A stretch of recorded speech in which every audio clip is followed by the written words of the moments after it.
They don't see that it was clearly listed on the website. They think it's rude to make them wait in line.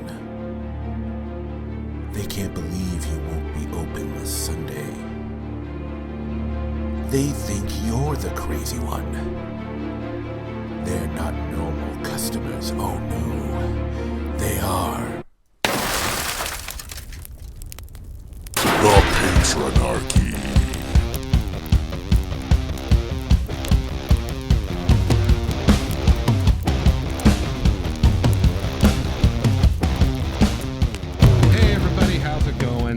Welcome to the Patronarchy. We're open for business and ready to talk about the customers that didn't want good service, they wanted good servitude, and also for my guest to do a little dance for those of you who can see it on YouTube. For those of you guys on Spotify, on our Lips and iHeartRadio, wherever you're listening to, you missed it. But trust me, it was either going to be hilarious to you or something that, you know what, I'm glad I'm only listening. You know what, I'm glad. a lot of viewers are like, is he okay? Should we help him? Does he need? Is this a seizure? A stroke, perhaps? Well, does he smell toast? Vincent, ask him if he smells toast. I don't. You don't smell toast. Okay.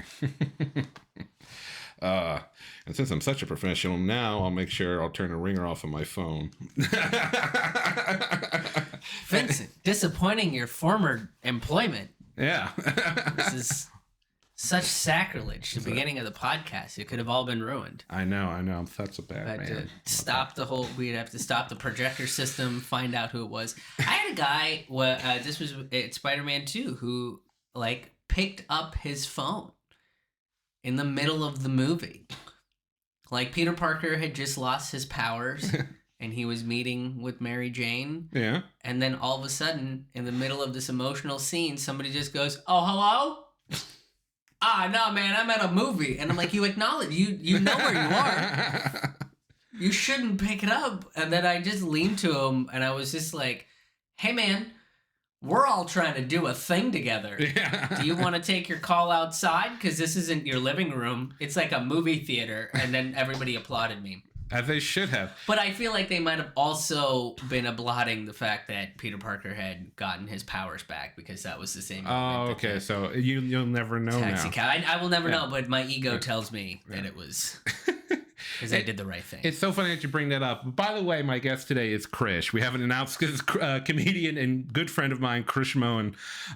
Hero, really. If I'm, if we're going through all the titles. Here, the savior of cinematic adventures. That's what's going to go on my business card. It's so funny that you bring it up, because I think it was the last episode with Lane on. I mentioned how the one time while I was working at the theater, we had a guy call into the theater to let them know that he was in the movie and there was people making noise, and I had to stay professional and let him know that you are now part of the problem. And I didn't tell him. But I was like, you realize the irony in your approach here, bro, right? Like, you just I don't know. The only time that was okay was somebody called in where we had some guy being violent in the theater and the person didn't want to leave and get targeted, so they just kind of got on their phone. That time it's okay, but we had a guy who was apparently just screaming at people one time. But anyway, so ladies and gentlemen, once again, if this is your first time listening or watching the show, this is the Patronarchy. This is a podcast where I'm your host, Vincent,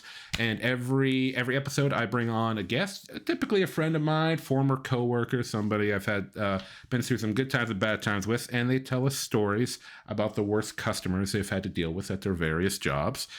We've had some crazy stories, some violent stories, some weird stories, some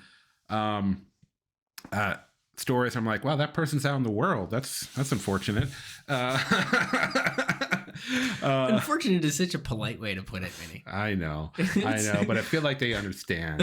I feel like I'm saying so much with such a simple word. I'm not allowed to curse on this, right? You got to keep. You're trying to keep. You can. I think the current policy with YouTube is if as long as you don't curse within the first few minutes, you're fine. So we're good. Yeah. So you give. I think we're at that city, baby. Yeah.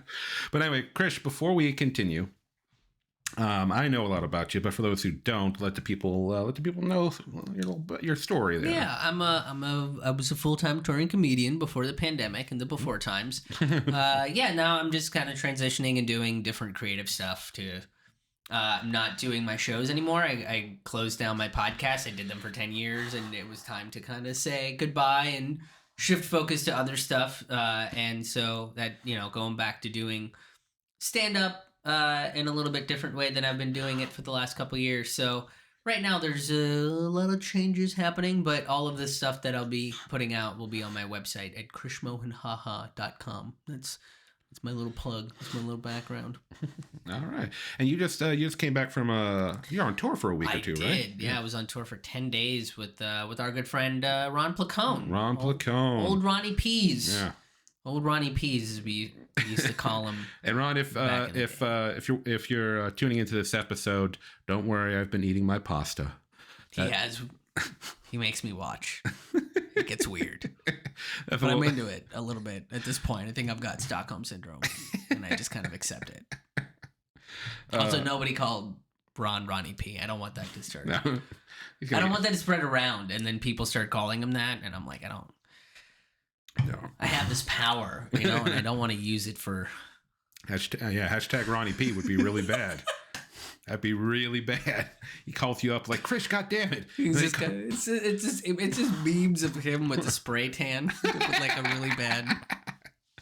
That's all it is. Oh, man. He does the beach videos now. Ron's been doing those beach videos. Oh, yeah, I've been seeing those pop up. Yeah, those are fun. Good. Yeah. So, it would be like if he decided not to wear protective sun gear. And that's Ronnie P. He's just really reckless with being on the beach, man. You gotta be careful. That ozone layer ain't what it used to be. It is not. The ozone layer is dying. There's no saving it. I was just being comical, but he took it to that. He took it to that plane. Listen, the planet will be burnt to a crisp. Like, those potato chips at the very bottom of the bag that have clearly been toasted for a little bit. That's Earth. Okay, we're just dirt. That's what we are, Vincent. We're all dirty old potatoes. Well, as long as we don't get dirty before the Johnny Depp and Amber Heard trial's over. Oh man, as long as we get through that.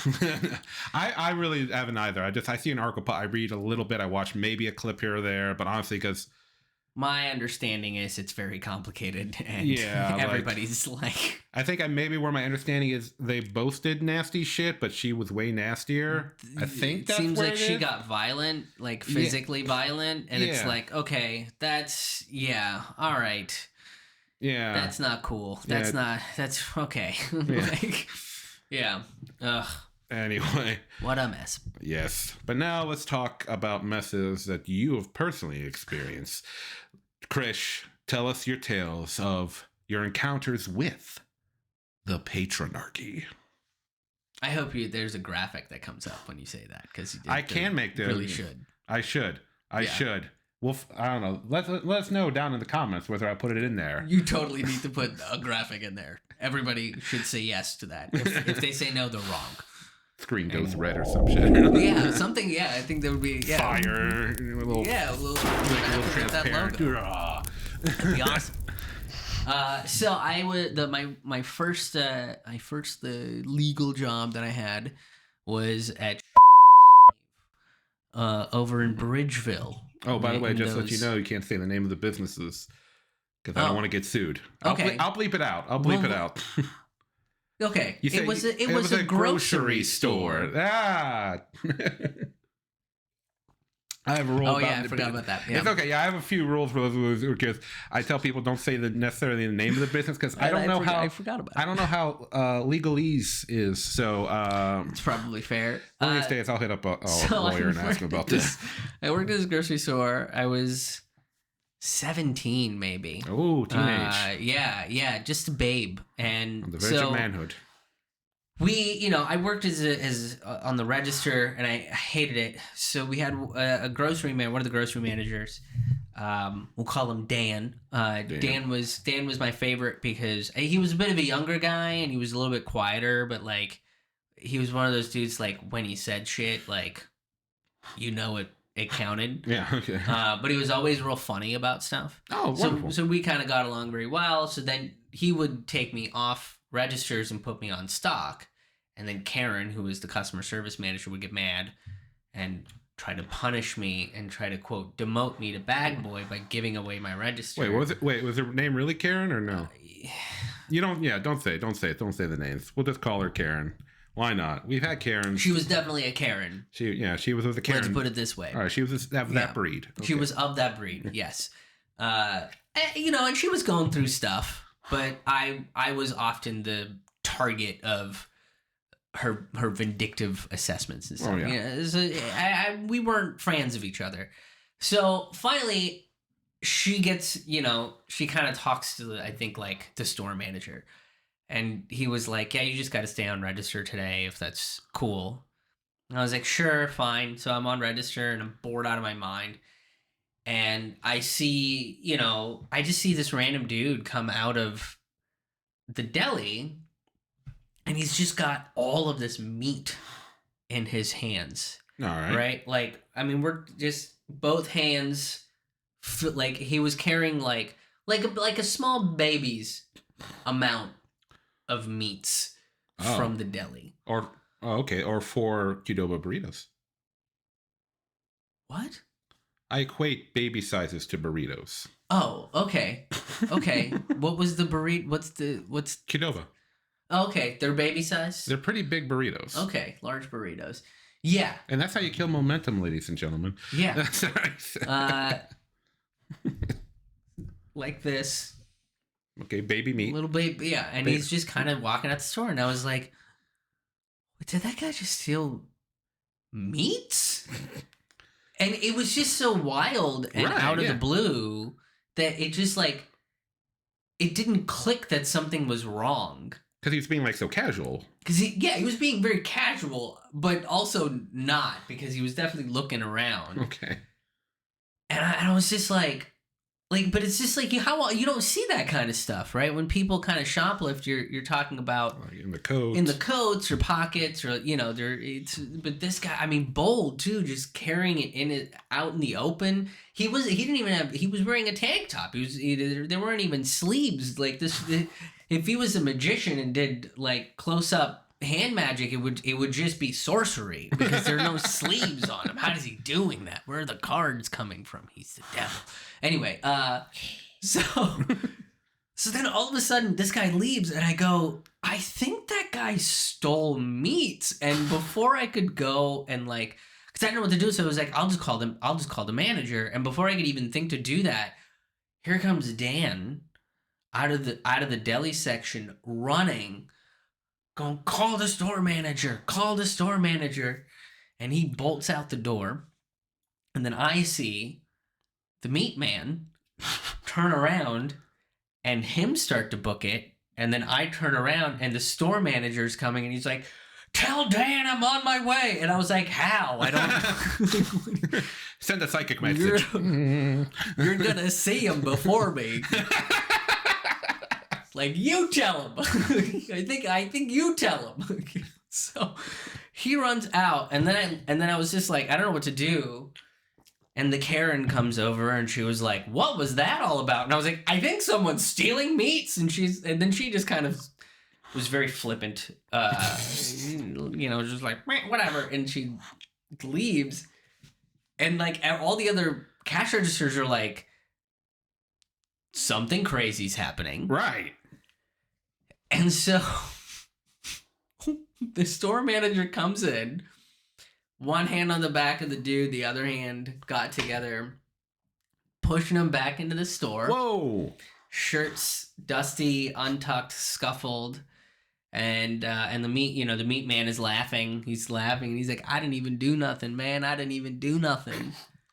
And here comes Dan, meats in hand, bloody lip, bruised eye. Whoa. Like, it was a throw down. And like, we're talking like, this dude was big. We're over 6 foot, and Dan was like 5'4", 5'5", maybe, but like I said, I think he was a younger dude, so he's probably far more fit than the store manager, who was a bit older. And they take him to the office, and then they tell the Karen, they're like, you got to call the cops. So the cops show up, and the dude gets away with it, because they went after him instead of calling the cops and reporting that the meats were stolen, at which point they would have had to operate at a loss, because what are you going to do at that point? The meat's going to be spoiled. Yeah. You can't return it because of like safety rules and stuff, right? Like health and safety rules. So the cops were like, yeah, you guys went after him in the parking lot, and technically you guys assaulted him. So we're just going to say that he's not going to press charges and he has to go shop somewhere else, but we're not going to pursue anything with him. Wow. Yeah, man, it was crazy. It was wild. And then the end of the story is he freaking got away with it. Wow. God damn. That was just... Well, I guess vigilante justice doesn't work. I mean, holy shit, because Dan and the manager... They got him. They got him. You know? I'd say the guy got some of them, too. They came back a little messed up. But it was a scuffle. I mean, here, and this is the thing, too, is like, let's say Dan caught up to him and kind of threw himself and hit him. Right. You know, those meats are on the ground. Right. And this man is stealing this food to eat it, so he's not just going to leave it behind. Like, if it was just some trivial stuff, I think they would have left it and ran, but this is food. Like, this is survival type stuff. Yeah, I think... That's wild. I know, no, that was I mean, just because he walked back behind the counter at the deli, just grabbed... Can I ask, did you get to see... this is me, now I'm getting, like, weirdly curious. What kind of meats? Were they T-bones? Were they, like, some roast beef? We're talking a lot of deli meats. A lot of variety. Sliced. Cornucopia. Sliced. Yeah. Well, so I think he actually went in and placed the orders. And he just ordered a shit ton of deli meats. You know, I think most of it was either ham, bologna, maybe some turkey. But it was primarily deli meats. I can't say if I saw any roast beef, folks. I can't confirm nor deny whether he had any roast beef. But I can say that ham and bologna and turkey were amidst the baby he was. I just picture this guy, like this is like the imaginary, like, fanfic scenario I'm imagining here. I imagine, like, it's the day of, like, I don't know what time of year it was, don't tell me, it'll ruin my narrative. Okay. It's like a sitcom situation where it's like, what time of year do you think it is? I mean, he said he's wearing a tank top, so I'm assuming during one of the warmer time, maybe it's summer or spring time, I'm assuming. It's the summertime. It's summertime. Okay, yeah. This works for my fanfic story that I'm concocting as we're talking here. It's like a sitcom situation, you know, the dumb husband and the wife that has to put up with this bullshit. Classic sitcom kind of crap. And it's the Johnson family reunion, right? Everybody's coming over for a reunion barbecue at their place. And then one of the things, they have all kinds of stuff, and they're going to have sandwiches. And the wife's like, you remember to get the deli meat, right? And he was like, yeah, totally. Yeah, I ordered it yesterday before, I paid all our bills and have almost no money left in our bank account. And then he just calls into the grocery store, orders a fuck ton of meat, looks around and grabs it and be like, oh, thank God, I didn't want to be on the couch tonight, because he thinks, I've got the meat now, my wife won't hate me, I'm going to get some tonight after the reunion. And he just fucking takes off. It became a point of sex for him. Yeah. And he just gets back now, and his wife is like, what the hell happened to you? And he's like, I almost had the meat. And she's just like, what the fuck are you talking about? And he would have probably gotten dropped off in a police car. Oh, yeah. The entire family's there. It's like, I just wanted to make you proud. His father's like, God damn it, I should have saved up to send your ass to college. I just imagine this whole scenario. This is for you, Paul. Oh, man. It was wild. I'm sure, dude. Wild day. Yeah, especially for you. You know, you're young. You were 17 at the time, as you said. I mean, it's so funny because, like, you weren't supposed to be at the register, right? You were supposed to be. Right, because the idea was that I would work the register for the first part of my shift, and then I would go and do, like, grocery, like unload stock stuff, because that was just more fun, and it was more physical. I was just standing there all day. So, and then, but when the Karen got involved, it was You know, and it was just like, all right, we got to appease this person. Let's just do that. And that's what they did. And it was like, yeah, I was not supposed to be standing there. That's so, it's so weird. It's so, I think it's like, I don't know. I think it's our first story where like a Karen was like beneficial to you in a way, because if she hadn't put you there, you would have never seen like Tank Top Ted steal all the meat. Oh my God. I just like to think years later, people like he had to explain it to his wife, and his wife told everybody because she's like I'm thinking about divorce. She told everybody. I think it's time. In case she was thinking about divorce. Calling himself Tank Top Ted all the time. People just bust his chops. Bust his chops. It's like, hey, we got some nice deli meats over here, Ted. You want some? Are you sure? You want a turkey and bologna sandwich? Bruises free. Come on over. I don't know why I'm doing that accent. Well, they're transplants. They moved to Pittsburgh from Boston. That's why they're kind of dicks, because they're those kind of Bostonians. You want some? Not like the nice ones in Somerville. I got some wicked good mustard on these sandwiches. You want some? The whole family transported from Boston. Yeah, everybody in the family except for one person talks like that, and they're like, we don't actually talk like this. I don't understand why you guys are really exaggerating the Boston accent. He's just fucking with him right now. It's like, yeah, fucking Goodwill Hunting over here. How many different meats? Can you name them all, Goodwill? Hey, Matt Damon, guess what? It is your fault. It is your fault. Because they caught you. It's your fault. It's your fault, Matt Damon. Yeah. Hey, you gotta take responsibility, okay? You gotta take responsibility for your actions. This is America. That's what we do. It's not what we do at all. We never take accountability. It's crazy. By the way, for those of you who don't know, Krish does like to get a little political from time to time, but it leads to some fun discussions. Damn, but oh shit. Oh, dude, that's a good story, man. I just like, I'm also picturing the guy in the tank top being like, not that I'm fucking Fabio over here, but him being really out of shape. He was beefy. He was really, beefy. Yeah, he was beefy. Beyond the meat. Beyond the meats. Okay. Yeah. We're like well cut. Wow. Yeah, I was picturing a guy out of shape. This totally changes my perspective of him. I'll say this. Like he's still like an ass, but I'll say this. This guy didn't skip leg day. These weren't show muscles, folks. Okay, these were functional. This was, I don't know what it might have been an athlete or something, but these muscles were for a purpose, and that purpose was the meats. I was about to say, was he training for this? Did somebody like challenge him to like a prank or something? I think it would have been really cool if he did this as some kind of like deli meat Robin Hood. Like he's just going to underserved neighborhoods. Maybe he's giving it to like, And he's like, he's like making sandwiches and giving it to kids like old Black Panther style and stuff. He's like saving the day. And then at that point, it's like, what do we do? Because we don't want to contribute to hungry children. We would like to feed them, as long as they're not vegetarians or vegans, all of the meats. So he's got sandwiches. He drives around Pittsburgh. He gives a sandwich every week to that guy who panhandles down by the Fort Pitt Bridge. He's just looking out for the people that need it. For the little guy. You have to. He's so big. Everyone's little. He was a beefy dude, but he was like over 6 foot. Right? He was a tall dude. He was like a big beefy old man.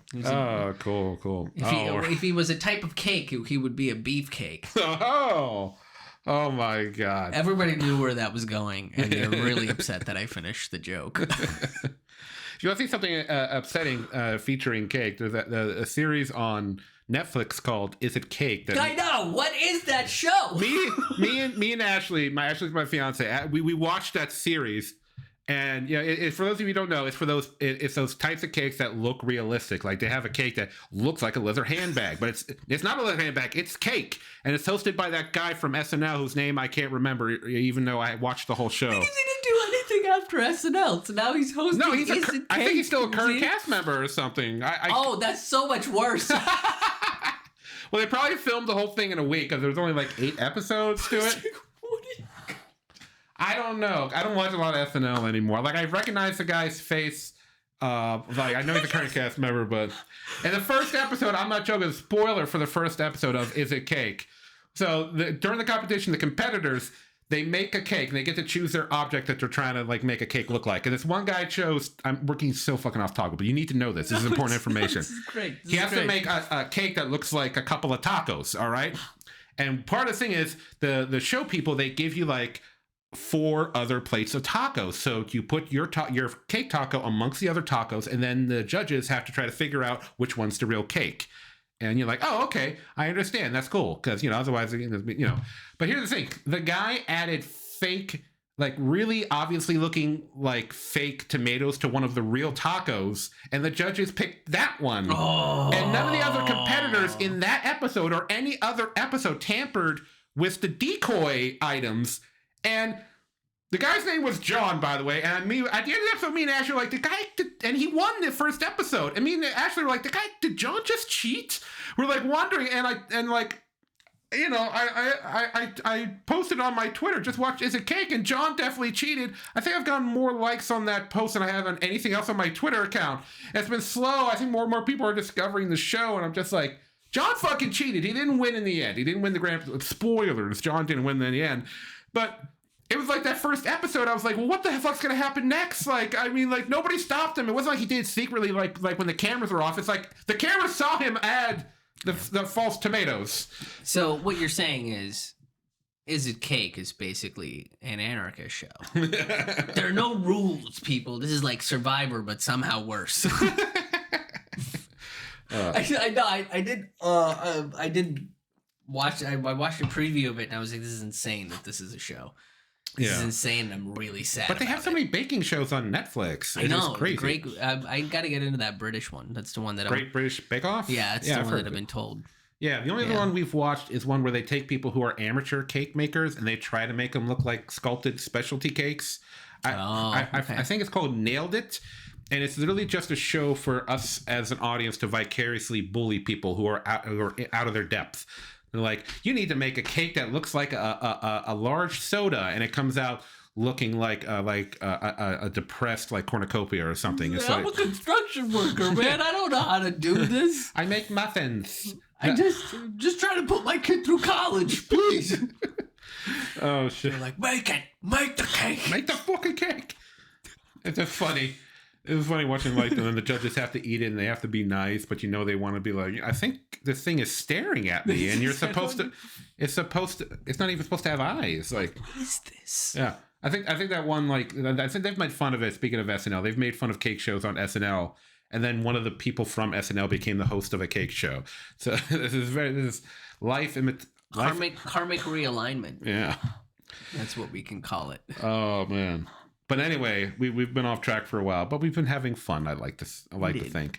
But anyway, Krish, you got like one more story for us. I have another tale for you. This is a controversial story, Vincent. Oh, it's It's going to stir up controversy on this channel amongst probably many circles.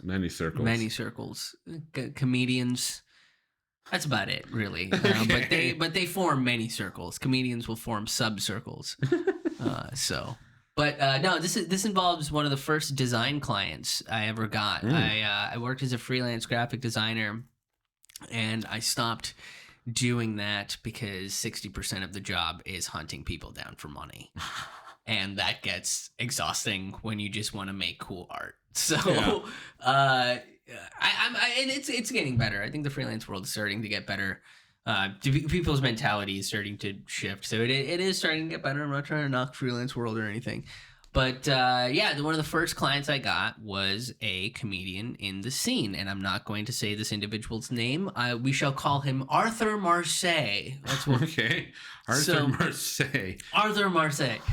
He was an older comedian in the scene, an elder statesman, if you will. Not that old. He was about in his 40s, maybe.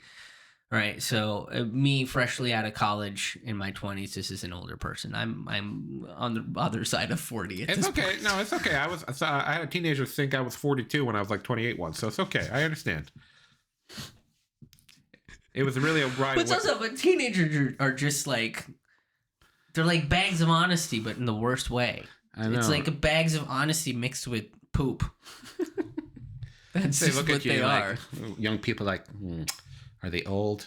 Do they look like they wore fanny pack at one time? The teenagers just kind of know how to hone in on your most like insecure aspect, and then just really they are cerebral assassins. Yeah. It's like, why are your elbows so dry? I don't know. Why is your face like? Get away from me! You know, it's just like, and then it's just like you can't win because that's a child, and you can't. If you make fun of a child as an adult, you will not win. That's a pro tip. But anyway, I got Arthur Marseille. Arthur Marseille wanted to get some business cards and a logo for his comedy and another business. I think it was a clothing line or something like that he this individual had, right? And he wanted to make a business card that was one side for comedy, the other side for the clothing business. And I said, all right, I can do that. And I showed him this website that I use. It's called 48 Hour Print, 48hourprint.com. Go check it out, you guys. They're not a sponsor of the show, but I just like the shit that they do. And it's very cool. It's very affordable printing, and the turnaround time is 48 hours from when the order is placed. So you get it in 2 days. It's, give or take some stuff. So I pitched that. I told him that would be the case, and I would set him up with an account and help him upload everything the right way and all that sort of stuff, right? So we meet, we talk about this. I draw up a very easy boilerplate contract that I made at that point, right? It just kind of outlined what I'm going to do, how we're breaking down the payments, what the tentative dates of all the things due are. It was very professional. That was the one thing I will say that I really went to a lot of effort to make this design freelance business as legit as I possibly could, right? You worked hard, Dan. I did. I worked really hard in coming up with a good template to make this stuff work. So, he looked it over and he was like, I gave him like a day to look everything over. We meet back up. He signs. Everything goes great. I do the first draft of everything, and he's like, "Oh my god, he gives me a deposit, right? He gives me that first deposit." Yeah. And we're not talking like an astronomical amount of money. We're talking a couple $100. And I kind of gave him a little bit of a deal because he was another comedian. You're fresh out of college, your first client, you want it. This is a comedian everybody knows. If you can make a good name with them, it helps you out. Yeah, I can help out other comics. Yeah. Right. This guy wasn't like super high on the totem pole, but he was getting booked on some stuff. Yeah.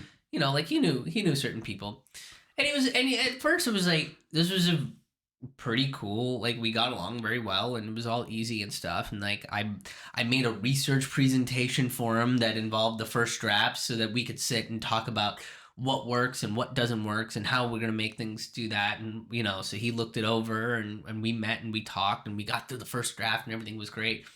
And we picked the two designs that we were going to go with, and I tweaked them. And I sent the tweaks over, and he had some other comments. And I was like, okay, no problem. But since we're done with this portion of the project, the second payment is due before we move forward to the next part.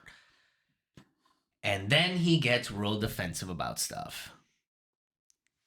I start getting an email about how I can't ask him for another payment when the work hasn't been done, and there are all these problems with my designs, and there are all these problems with the concepts that I showed him, and the problems with the presentation and the format. And he was like, "You need to talk to Joe." I was like, "Who the hell is Joe?" And he was like, Joe's my boy. He's part of my company. He's part of my enterprise. This dude is my second hand, my right hand man, my second in command, this, that, and the third. He's an artist. You're a kid. You're a kid. You don't know what you're blah, blah, blah, blah. And I was like, what is happening right now? And I was like, hey man, like we talked about which design. I was like, as per our discussion, I kept it very professional. As per our discussion, this is what we talked about. Right. And this is what I delivered. But in order for us to keep moving forward, you're going to have to make this was agreed upon in our contract.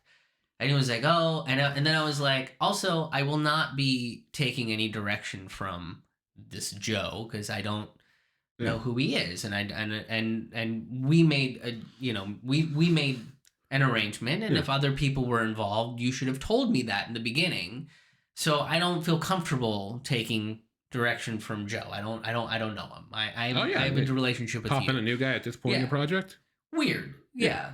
And it was literally after I sent you an invoice for the second payment. Yeah. Right. Timing is interesting. Hey, Look what time it is. Bitch mode time. Okay. So then this Joe individual gets involved and calls me.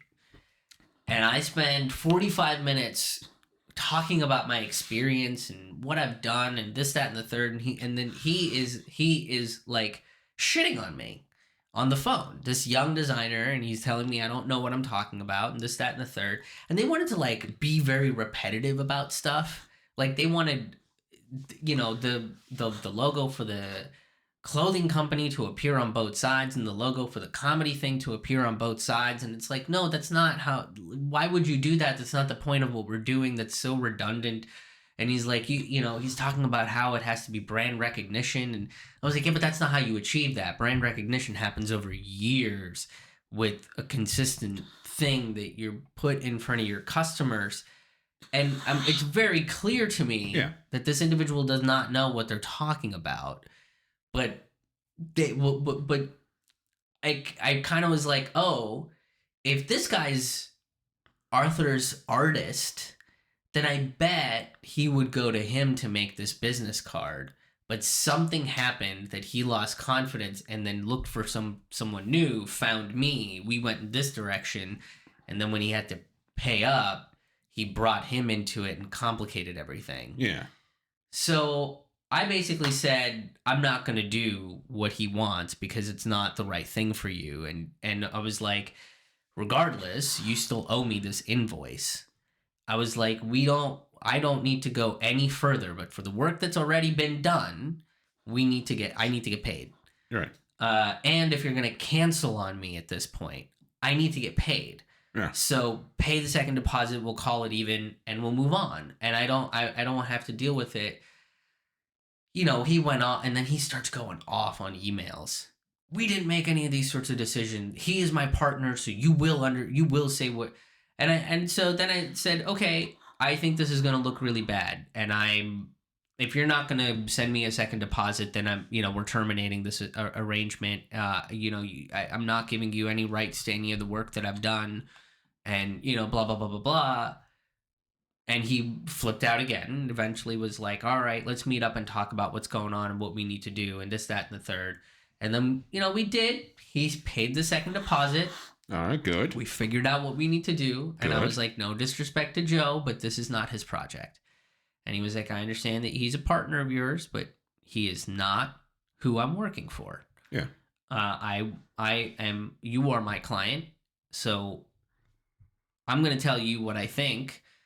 And I think that what Joe is saying is wrong. I think that's not going to be good for your brand. And all of the stuff he's saying is very contradictory to what the reality, like brand recognition doesn't come from just slapping your logo on everything all the time. It's just not how it works. Yeah.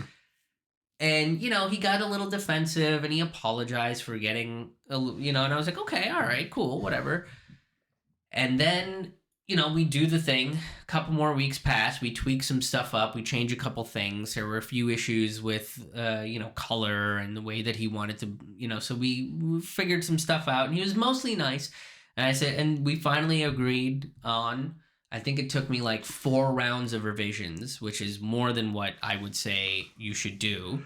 If you're a young designer watching this, 4 revisions for a project is too much. And if a client is going to keep running you through the revisions thing, start charging them per revision session. That gets them to make a decision very quickly, because that's what it would do. So I didn't know that that's what it was going to be. So one of the things, so we finally made a decision. I was like, all right, well, let's meet, and I will give you like a CD with all of your stuff on it, because he didn't know how flash drives work. I was about to say, why are you saying? Because it wasn't that long ago. Well, I told him if he brings his computer, then I can like upload everything that he needs onto his computer. And he was like, I don't know, I don't have a laptop, and I live with my grandmother, so I'm like not gonna. And I was like, all right, then I'll just make CD, and I had a bunch of CDRs that I could. Okay. Now I was making sense. I was like, that wasn't that long. If you said, oh, it's 20 years ago, I'd be like, I can kind of see it then. Yeah. So, I get everything together, and he was like, and I was like, this is the final invoice. And he goes, okay, well, can we do this change real quick? I'd like to add this thing. And I was like, no, we agreed that this was the final version. And if you're going to start making additional revisions, I'm going to have to start charging you. See, once you start saying that, then they start listening and making decisions very quickly. Mm-hmm. So he was like, all right, blah, blah, blah, blah, blah. And he was like, well, how many prints am I getting? And I was like, well, that'll be up to you after I set you up with the 48-hour print account. And he was like, I thought you billed me for the printing cost. And I said, no, I said, if you look at the contract, I said I would set you up with an account and help you get all of that done. Okay, so he didn't read the contract. Basically what you're telling, it sounded like he skimmed over it at best, because like there's a lot of details that seem to be missing from his mind. No, I think he was trying to pull one over on me, and I kind of stood my ground on that. Good for you. And then he was like, oh, well, we're gonna have to figure some of this stuff out. I'm gonna have my guy look over it. And I was like, your guy? I was like, it doesn't matter. The job is done. Yeah. I have your final work. You owe me the last payment. Yeah. And then we can be done with this. He's like, no. And I was like, okay, do you actually want to get lawyers involved in this? Because I have the signed document which says what's going to happen. So like, and he was like, I thought you were going to print me 500. I thought that's what we talked about. And I was like, we literally never had this conversation. Like, so, and he got up, like, really uppity about it, really mad about it. And I was like, again, I'm happy to give this stuff over to you. Right. But we're not doing it like this. So we go back and forth, and I email him. It takes another week of going back and forth on emails, and I was like, "Look, man, I'm not doing anything further. If you're not going to pay me, I'm not going to give you the final versions of the product. I'm just you don't have print versions of this. Yeah. Like you have low JPEG versions. Yeah. So I made sure to do that because of our last interaction when I sent you the second invoice and you freaked out on me. So like, you can't take this and get it printed. I have high res stuff that I'm happy to give you if you're willing to give me the last check. And then you don't have to use this. You don't have to see me again. You don't have to do anything. I will do the thing that I said I would do by setting you up with an account and giving you all of that account information. But I'm not doing anything further than that. Oh, well, you shouldn't have to either. So we finally sit and we meet up. We go over it. I hand him the CD. He hands me a check. And, he was like, this was good. What? It's good? And I go, okay. And he's like, we work well together. And I was like, okay. And he's like, you're going to hear from me again. This was good. And I was like, all right, man. Oh, okay. And then I immediately deposited the check. Okay, good. Like as quickly as I possibly could. I don't even think I left because we met at the waterfront.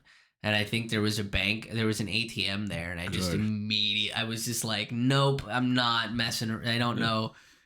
But it was also just like, are you really that delusional to think that this was a good experience for either of us? Like, you just tried to bully a 20 some odd year old designer to get free business card. This by the way, if I gave him a discount, and even without the discount, what I was doing was on the lower price point of this. Right? If this was like an agency, and first of all, no agency would ever touch him, big or small, right? I know agencies that are like 4 people, and they wouldn't fucking touch this project. Right. So it's like you have to depend on young freelancers who are trying to get their feet wet, because he also believed himself to be the superstar comedian, And it was like, I don't think you are. So like, maybe humble yourself a little bit. And he just wouldn't do that. So it was wild. I never heard from him again. I saw him at an open mic. So this is 2010 is when this happened. So this was 13 years ago. Or no, what was it? 12 years ago? 12 years ago. It was roughly 12 years ago. So I saw him at an open mic maybe 4 or 5 years after that. Okay. And it was fucking epilogue to this story. It was awkward as hell, man. This is the post-credit sequence. It was awkward as hell, where he came up and he wanted to talk to me. Right. And I don't think he wanted to like confront me about what happened. Right. I would hold on after so many years. Yeah, I don't think he even remembers. But I was also just like, well, you're kind of an asshole, and I just don't want to be around you. And he goes, what's good, my guy? And I was like, in my head, I was just like, what the fuck? Okay. I was like, hey, man, it's all good. How are you? And he was like, oh, good, And then he goes into his hustle talk that he does. And then he looks at me and he was like, I think you and I need to work together in the future. What? And I laughed and I go, Arthur, you have a very good night. And I walked away from him. Oh, man. And I faded into the mist and arrived to tell this tale. Yeah, that was one of my earliest design clients I ever got. Oh, my. They never got better. I'm kidding. There were a few pretty good ones. But a lot of them, if you're going to do freelance design work, folks, be ready to chase people down for money. I think some of the lessons we can learn from your story, Krish, is one, if you're involved in this kind of work or any similar kind of freelance work, one, no matter how stupid or mean or crazy or insulting the client gets, stay professional and stay calm, because the second you lose your shit, now they got something to throw back at you. Don't respond to emails right away. Yeah. Don't respond to emails. Okay. Yeah, take a day, because that's what I did. I would never respond to him right away. I would usually respond to him a day later, because usually what I wanted to say to him was, hey, go fuck yourself. Yeah. Like, I know what I'm talking about. Your friend is an idiot. But that's all just anger and emotion talking. So yeah, don't respond right away, and that way you can be professional, because you can think about what you want to say. Yeah. And if you're on the other side, if you're a client, hey, please read your contract. Please make sure you understand the agreement you have with the person, because then you might make yourself look like an ass. And then you're in a position where you just kind of like have to go with it, which, once again, this Arthur fellow who, I'm trying to figure out who it might be, because I'm trying to think. I'm going to ask you after the show. Yeah, I'll tell you after this. Yeah. If you want to know, go to the Patreon. No, I'm just kidding. Patreon.com/Patronarchy. You'll find out the secret. Yeah. Who is Arthur? Yeah. But anyway, once again, yeah, keep your calm and don't let someone push you around. And because like for Krish, this is like his first thing. Yeah. Know your worth. Like here's the thing. Even if you are fresh out of college, you're 21, 22, something like that. The idea of people that seek you out specifically, if they say stuff like, oh, you're young, that's great. I would love a fresh perspective. Just keep in the back of your mind that you're in charge of this. And if they don't like what you have to say and they just want you to do something, make sure you say, okay, I will, but you have to pay the deposit first. Yeah. So if you're going to give up your design integrity to meet what the client says, make sure you're getting paid to do so. And know your worth. Know that what you're saying is likely the right thing, and they're not going to know, because they don't know what good design is. They don't know what good architecture is, right? What good layout looks like. They just kind of go by, quote, what they feel, which I don't think they fully understand either. So you have to do a little bit of educating, and that's okay. That's part of your job. And while you do that educating, just remember that you know your shit. You know what you're talking about. And if they start bringing in other people, that's because they're losing. Yeah, that's an intimidation tactic. Yeah. I had that one time where a boss of mine not going to go into the whole story, but wanted to talk to me about something that had been going on. And they brought, into like the meeting room. It was actually the pizza party room for kids, but we didn't have a proper meeting room. I love it. That's awesome. But anyway, Yes. they're like, there was 2 other managers there at the time, and she's like, before she leaves the office, and she like pointed at them like come with me, and I saw the looks on their faces like, what are we doing? Like she just pulled them, and I was like, so we're in the pizza party room. I got 3 managers, and I could tell them, look on the face of the other 2 managers, they had no idea why they were brought into this. And I asked her directly, my manager, I was like, what are they like? And I can't remember how I phrased it because I liked the other 2 managers. I didn't want to insult them. But like, why did you bring in, blah, blah, blah, and blah, blah, blah. And they're like, oh, well, I just wanted to make sure that there are multiple people here so that you are properly heard. And I'm just like, really? Because 1 employee and 3 managers, I didn't say this out loud because I knew it was going to get things off to a rough start. And I was trying to be professional, trying to stay calm. But in my head, I was like, really? Because this feels like a fucking intimidation tactic. But because it is an intimidation tactic. Yeah. But it didn't work because once again, right off the bat, the looks on their faces told me like, and here's the thing, they're managers. So the other 2 managers, they were fine. They backed up the general manager, but not to like they were in a fair way. They were also just like, this feels weird. Yeah. And I'm not going to get into it, but it was basically a situation where there was a situation going on. Everybody knew it. Nothing bad. Nobody was getting hurt. It was a matter of like promotions and such. And where I was given a promotion to a new position had been created. And then 2 other people were given the same promotion to that position. And when I was given the position, I wasn't given the understanding that I would be the only one doing that. Mm-hmm. And 2 other people did it. And the 2 other people were my coworkers that I had a good working relationship with them. We were all very friendly with each other.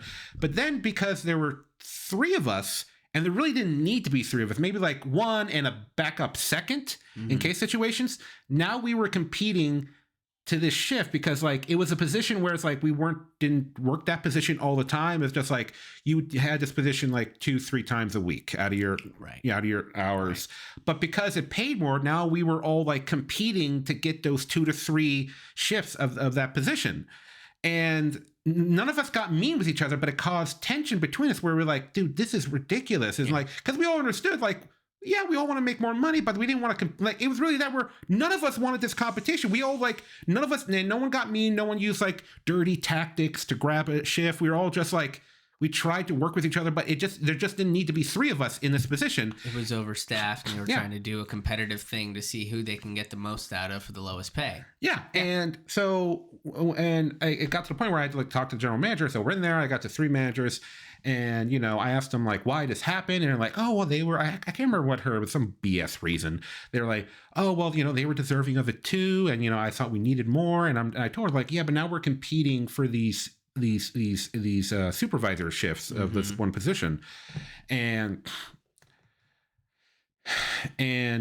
she said, and she asked like, well, it's been a problem. Then, what, like you should have came to me before. And I'm just like, I thought you already knew because everybody knew about it. Because once again, it was one of those like kind of like workplaces where everyone talked to each other about a lot of things. And everyone was aware that, there were 3 of us in this position. So everyone knew.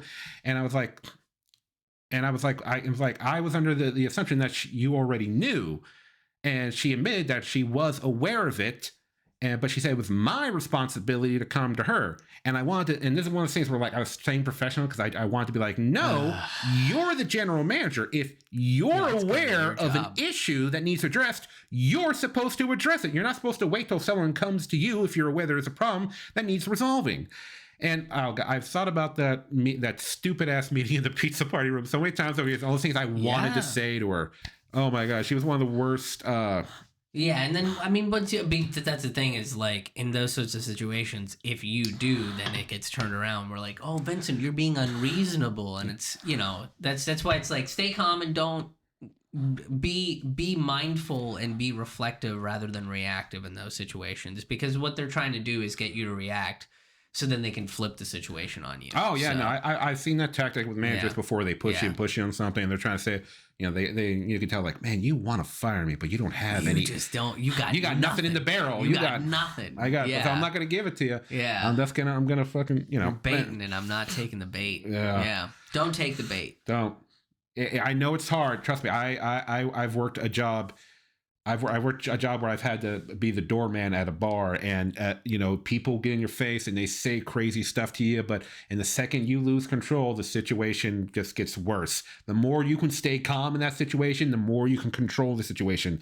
Because if you start screaming and crap, then you're just adding fuel to the fire, and then everything just starts to burn, and you don't want that. Trust me, it's so hard. I want to verbally backhand people, so damn. You know why the fish got out of the water to walk on land, Vincent? Why? Because they didn't take the bait. Oh my God, that was a good one. Well, anyway. Oh man, dude! Thank you for coming on. Thanks for having me. This is fun. Fun. I know. I love it. I haven't thought about that second story in a while, and I was thinking about what stories to tell, and then that one popped in there, and I was like, oh, I bet this is different. I don't know how many freelance design people he's got. So far, I think you're the first to have that kind of story. I've had stories about people working in hotels, bars, retail places, call centers. So we're picking up quite the variety. Even had Lyft driver on here before with. I bet that's juice. Oh no, that's some hot goss. Oh, it was a story. It was our episode 7 with Jamie from Neotrash Video. And word, right? Yeah, and he picked up. He didn't say who, because once again, I don't know how legal stuff is. I don't want someone to sue me. But he picked up some local celebrity, and it was But anyway, dude, I love doing the show. This is going to be the 9th episode, because it's just cathartic. It's fun for me just to get together with a friend, hang out for a bit, and then you vent and tell these fun stories that I hope everybody who's listening or watching, you can relate to these stories, because so many of us, work those middle class customer service jobs, and it's the relatability factor. It's getting it out there and letting everyone know, like, hey, you're not the only one that's had to deal with these crazy people at this crazy job, no matter where you are. But so Krish, thank you again once more. Thank you. Yeah, and for everyone watching, I hope you've enjoyed this episode. Let us know wherever you are, because we're on YouTube, Libsyn, Spotify, and iHeartRadio, where you want to watch or listen to us. If you're enjoying the episode, leave a like or a comment wherever you are. And I just started a TikTok account. We're going to start uploading clips from various episodes. So I got a first clip up on TikTok. So go check that out. I don't know. Is this TikTok thing? I don't know. I don't know. I don't really understand what TikTok is. If I'm being very honest, it's Vine with music. Is it okay? That's okay. It's just cool, what it okay, is. Cool, but it's that people are now millionaires. It's all. I still don't like. And here's the thing: when I say when I don't get Vine, I mean, like, there are people who are now filthy rich, and I've watched their videos, and I'm just like, you got. Is that it? That's all it takes. That is. It's like, I mean, you're good at it, but I don't know. But I don't know. But the American dream. Anybody can become famous and rich, right? Even if maybe they shouldn't. I don't know. Some people seem like they deserve. I'm gonna admit, some people seem like they deserve it more than others. But anyway, I hope you enjoyed the episode. Check us out. Wherever you want to listen to us, and we'll see you next time on the Patronarchy. Explosions, kablam.